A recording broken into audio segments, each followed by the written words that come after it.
Okay, so what are we going to call this video? SpiderMan jizzing all over your face.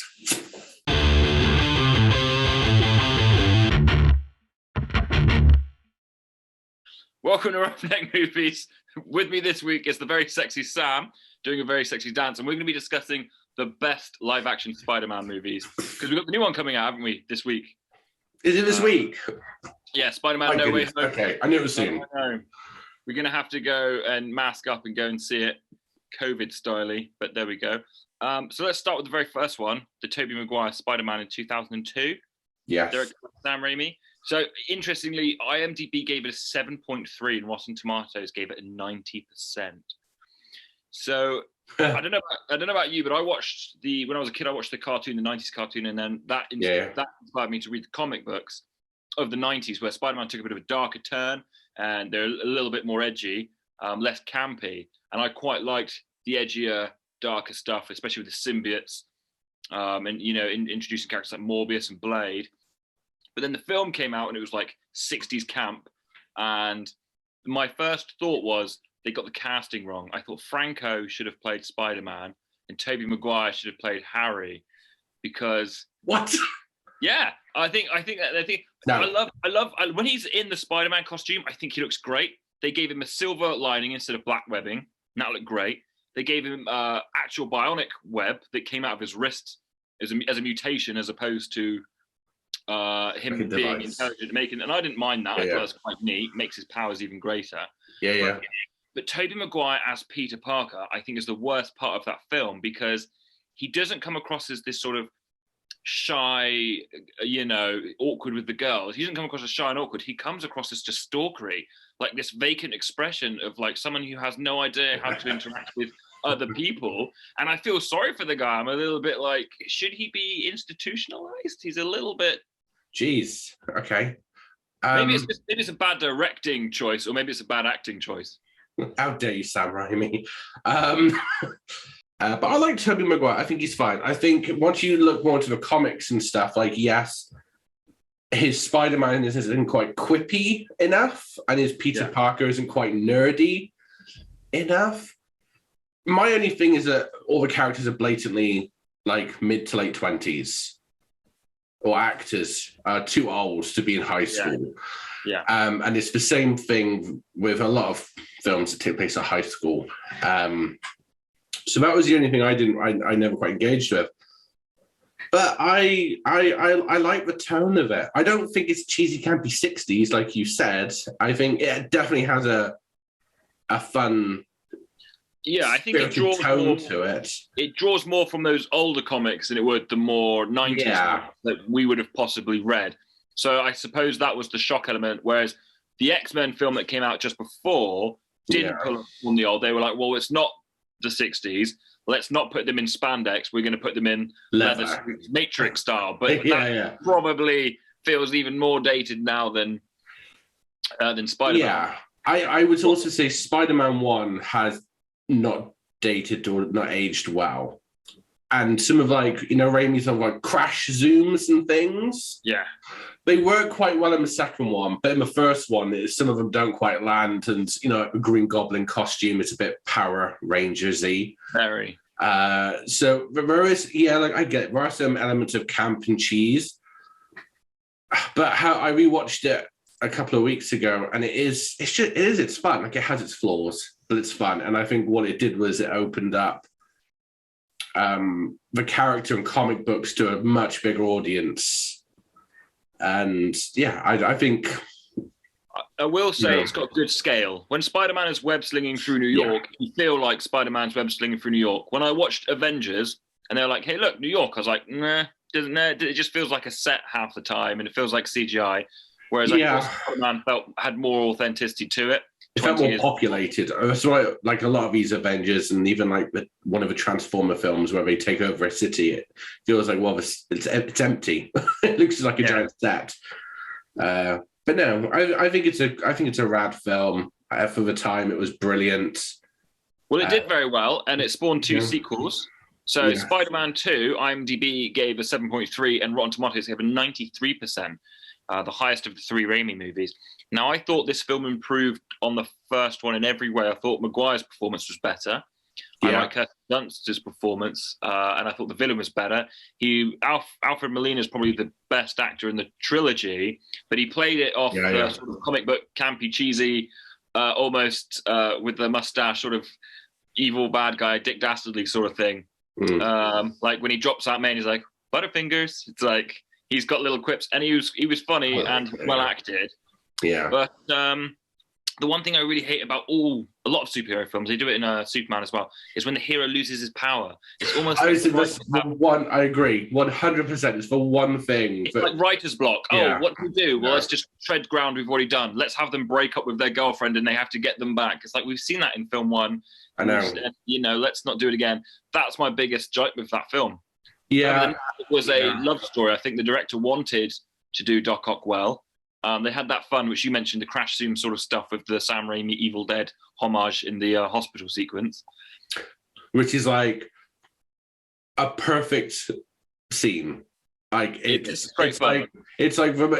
pure horror, but there's no blood, there's no like tacky jump scare or anything like that. But it's pure horror, and it's so out of place, but it's amazing. Yeah, it's the best scene in the film. I think MJ is a bit of a press. I don't like her in this one. Okay. I like him in the first one, in this one, and also in the third one. I just don't like her character. But yeah, my main gripe with it is Spider-Man is now like at the peak. Like the first one was about him becoming Spider-Man and everything like that, and now this one's like, okay, now let's see what you can do. And then it's like, boom, performance issues, 1 in 5 men. Shooting blanks. Great. Okay. Fantastic. Can't shoot his web. Yeah. Just like, oh no, I'm all dry. Is there a little blue pill you can take for that, Spider-Man? Yeah. Well, obviously not. So yeah, I didn't like that, but it's still, the train sequence is arguably one of the best superhero action sequences ever.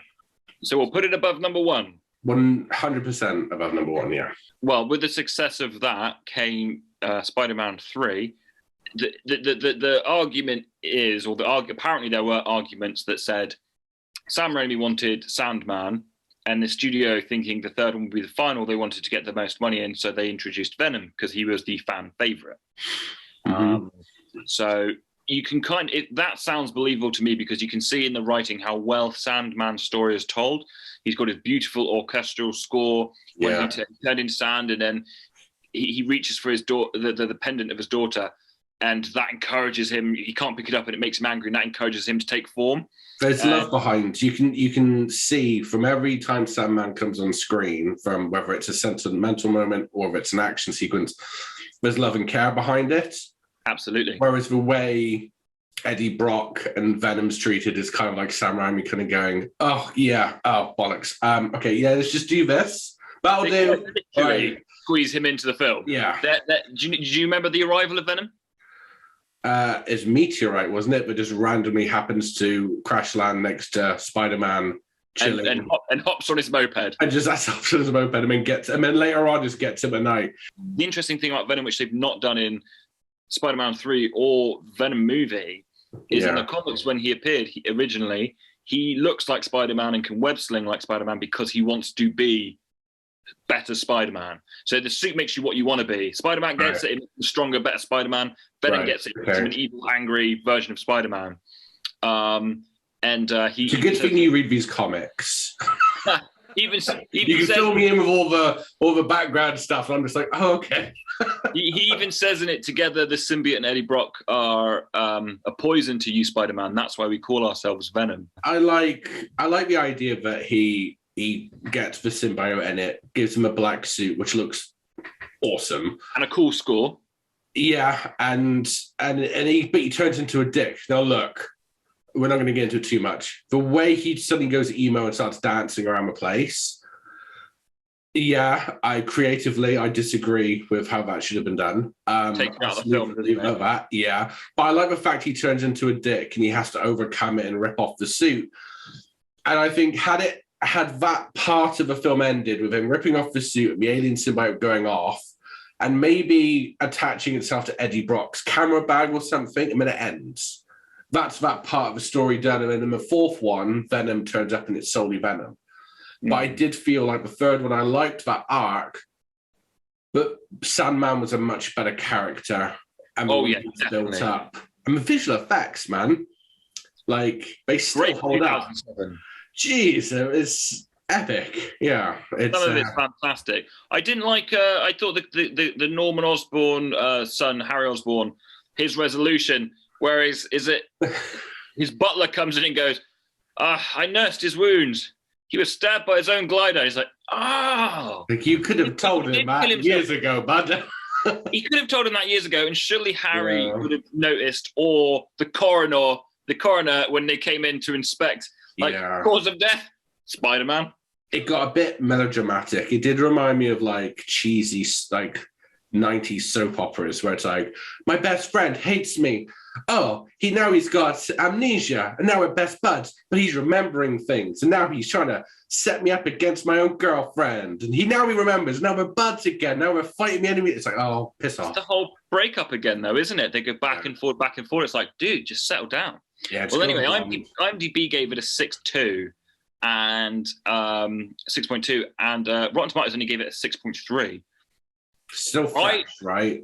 Is it still fresh? Yeah, 63. Yeah. I think personally, I don't know. I prefer it to the first one. I don't know why, but I don't. I think I don't think it should be as hated as what it is. People really hate this film, and I think yes, there are bad elements of it, but when it does stuff well, it's Spider-Man almost at its peak. Really solid, interesting villain. Great visual effects, great action sequences. But it's just not consistent. And I just think, for me, it's the worst one of the trilogy. But I would say it's still a good film. But then Spider-Man had a reboot many years later I believe, so they could hope to tie in with the Marvel universe, but that changed later on. It was, I think, from what I remember, it was literally just to keep the rights, that they were going to risk losing the rights. So they were like, we just have to make a Spider-Man film quickly, just do one. And like, oh, who'll be best? Mark Webb, because it's the last name. Anyway, Amazing Spider-Man came out with Andrew Garfield. They did the Lizard story, which the other films hadn't done yet, which was good. Do a bad guy that's not been done. Another Green Goblin would be bad. Now, this tone of film I preferred to the others because I felt it was a little bit more modern and more like the comics I was used to as a kid. Spider-Man was sort of more slender with a darker suit. I felt they were cheaper on it. The effects didn't quite look as good. There was a lot more practical bits that didn't look as nice, polished CGI like the previous films. But although they stepped on the old ground and they did a complete reboot with him being bit by the spider and going through the changes, I much preferred this film. I just much preferred every second of it. It didn't feel as campy. He didn't seem as weird. He seemed a bit awkward, but not like a psychopath like Tobey Maguire did. The things I like about it, so Andrew Garfield's really good. I think his Spider-Man's quippy and fun and really good. But as Peter Parker, he's too cool. Too cool. I just think he's far too cool, man. Like he's not the nerd, and I just think there wasn't much of a transition between Peter Parker and Spider-Man. No. What about Gwen? Gwen. So this is my thing. I think where the film works the best is in the relationship between those two. The chemistry, obviously, if they were like a real couple or whatever, but their chemistry was amazing. And the writing's really good between the characters. It's believable. It's fun. It is romantic. And as much as I didn't watch a lot of the animated cartoon, I loved the episode with the lizard. I used to have it on VHS. All right. When I heard that they were doing the lizard, I was like, yes. And I hated it. It doesn't have the snout. Right. It's so just like a human face. And I'm just like, oh, it just doesn't look good. No, it looked like the Mario Brothers Goomba face thing. Yeah, it does. Yeah, and it's also a lot about film, other than like I think one sequence where they're fighting in a library or something or in a school. everything's set at night. It's far too dark. Yeah, it is. Yeah, it's quite a dark movie. Yeah, and so I just think it lacks a bit of brightness and color, and it's just, I don't know, the whole thing just seems a bit too dark. You know, the bad guy is kind of like your Doc Ock, where it's like got good intentions, does something to himself, goes bad. You know, I know, look, there's another blue beam shooting into the sky because every early 2010 superhero film had to have that. There just wasn't anything new and original apart from the chemistry between the two leads. It's kind of an amalgamation of the Raimi 1 and 2, the best bits of both. If they came out at the same time, though, if they both came out in 2000, you'd not seen the Raimi 1 or the Mark Webb 1, which one would be better? Look, for me, I think I would still prefer the Raimi 1 because there was more of a sense of fun and comic bookiness and spirited adventure, and it had color and brightness, and it had humor in it, and it embraces the cheese. Look, you're making a film about a kid that can swing through New York and fight lizards or octopus men. It just embraced that. So I feel the Raimi films did, whereas this one tried to make it a bit too grounded and realistic. But then you got a CGI lizard man running around and turning other people. Like, what was his plot? What was his plan to turn everyone else into be a lizard? Lizard. Yeah, we're gonna make the one. Be more lizard. Be more lizard. What? Be ML. Oh. Yeah. There we go. Be more lizard. Well, that was his slogan anyway. Doc Connors. He was in the Raimi films as well, but never got his story developed. But that actor's like, the next film, it's gonna happen. And then the third one came along. This is my time. Can't wait for a fourth. Oh, they're doing a reboot. Fuck. Alex. Yeah.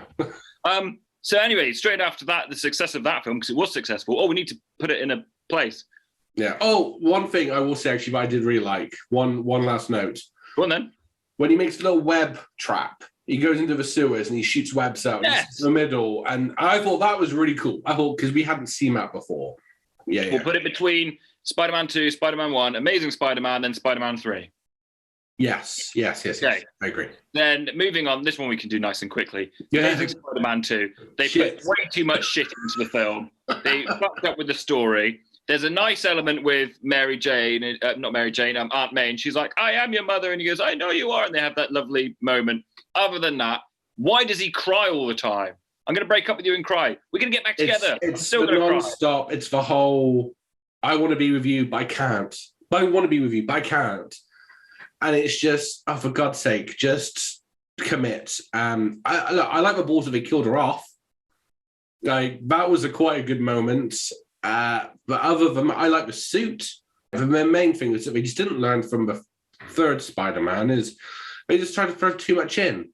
They're like 77 villains, half of them were undercooked, and then they were trying to set up a Sinister Six thing, and yeah, it was just a hodgepodge of crap. At the bottom. Yeah. So yeah, well, that one can go to the bottom of the list. Next on the list, interestingly enough, Spider-Man: Homecoming. The Marvel Cinematic version, or tied in with MCU, I should say. Yeah. There was something about this film I really didn't like. It wasn't the fact the film wasn't great. It was just all the other Spider-Man films have done great big New York swinging, and all of the comics and cartoons and video games is all that. And this film was very grounded in him just being in town sort of thing and doing flips and being quirky and cool, which I really liked. But I was thought to myself, maybe it's building to the Spider-Man where he is actually taking down big villains. This is friendly neighborhood Spider-Man. Just the shots I missed. Yeah, it does. It does definitely miss that sense of epic scale swinging around New York for sure, and a big villain, like big villain. Because as much as I like the villain in this film a lot, he's like of a small, he's small scale, right? Yeah. But I dig the whole, it's a small, like Spider-Man still, like the fact that the high schoolers look like high schoolers. Yes. They don't look like they're mid-30s people trying to act like a teenager, but, you know, they were like youngsters. So that was great, and everything was scaled down. And I think I appreciated it because we, recently come off over Marvel films where everything is huge and scaled up.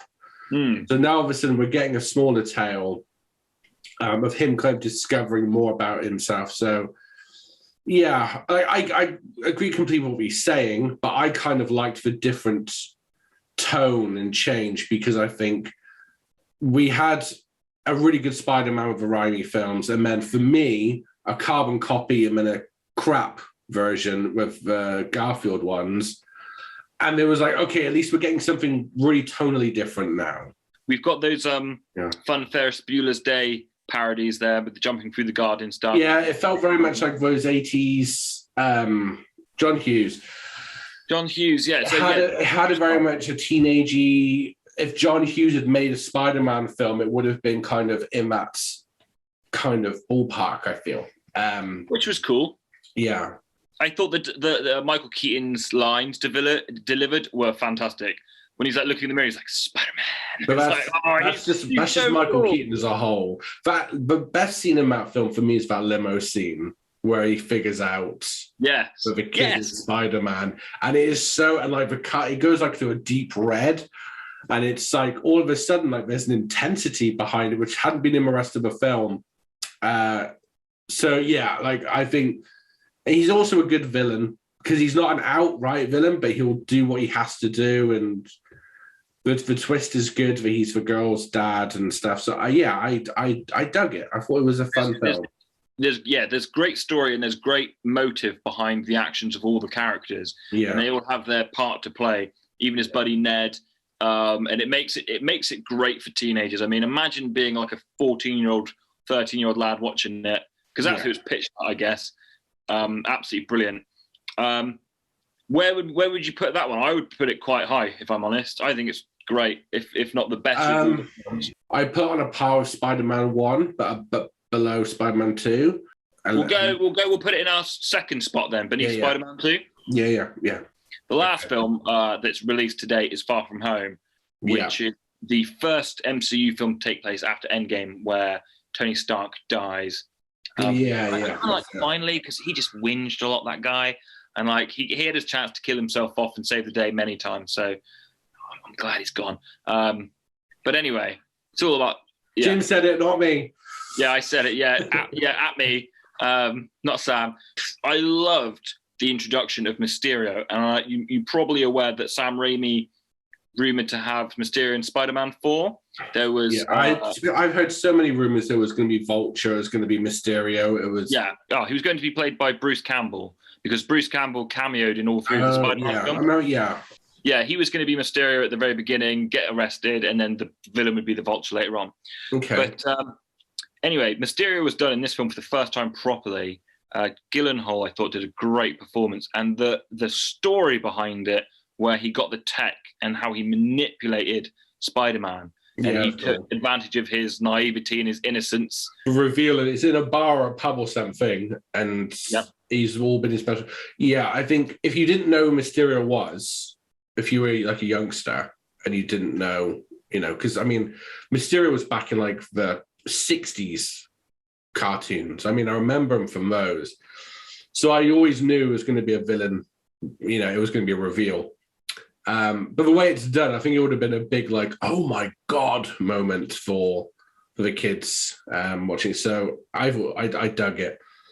Yeah, and again, I kind of feel like it does a similar thing to Spider-Man 2. And the fact that Spider-Man 2, he lost his powers. In this one, he's lost his suit. And he's running around in a different suit and stuff like that. And I get it, like he has to kind of earn it back and blah, blah, blah, blah. Once Mysterio came out as the big bad, I enjoyed it a lot more. But up until that point, the whole fake elemental monster thing, whatever was going on, I didn't really care about it. No. It wasn't that interesting. So for the first like half of the film, I was kind of like, I'm enjoying it, but I'm not really invested. Yes, absolutely. And then obviously once Gyllenhaal comes out as the big bad, and the way they did that was really cool. And I want to say, do you remember the sequence where he really like mind fucks him? Yes. Those different things. Such a cool idea. And I love most of it. But my biggest problem, and it's what I take out with a lot of films, is it's just overly CGI. And I know there's no real way to do it outside of that, but the CGI is just a bit too obvious, especially in this one for me. It pulls me a little bit. But having said that, it's still a very good fun film, and it ends on quite a good oh shit moment. Cliffhanger. I had a lot more fun with this one. If I was to rewatch a Spider-Man film and you said, okay, you've got Amazing Spider-Man or Far From Home, I would go straight to Far From Home. So it's going to go above Amazing Spider-Man, but below the original Spider-Man. I'm happy. I think that's fair. I'm happy with that. If you are, I'm happy with that list. We've just made a complete list for people, and they can watch it in reverse order from worst to best, and they will get better. The definitive way to watch Spider-Man. This is the new way. If you watch it any other way, then you're an idiot. I hope you've enjoyed the video. Please leave a like and subscribe for more crazy movie details. You can follow me on Twitter at Captain Jim Lyle, and you can follow Sam on Samwise on Film. This is Roughneck Movies. Booyah! Oh, thwip! Pew pew.